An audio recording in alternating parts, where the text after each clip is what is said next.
RCB జట్టులో యువ ఆటగాడు జాకబ్ బెథెల్ గురించి మనం మాట్లాడుకోవాలి. డొమెస్టిక్ టీ20లో ఇతని రికార్డు చాలా అద్భుతంగా ఉంది.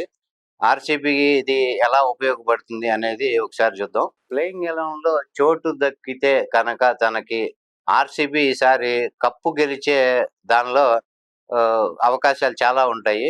అలానే ఇతని సామర్థ్యం కూడా తక్కువ కాదు. ఐపీఎల్‌లో ఆర్సీబీకి భారీగా ఫ్యాన్ బేస్ ఉంది. కానీ ఒక్క కప్పు కూడా లేని ఏకైక టీం ఆర్సీబీనే. అయితే కూడా ఈ టీంకి ఉన్న క్రేజ్ ఏమాత్రం తగ్గటం లేదు. ఇందుకు కారణం ముఖ్యంగా విరాట్ కోహ్లీ అనేది అందరికీ తెలిసిన విషయమే. ప్రత్యేకంగా అది చెప్పనవసరం లేదు.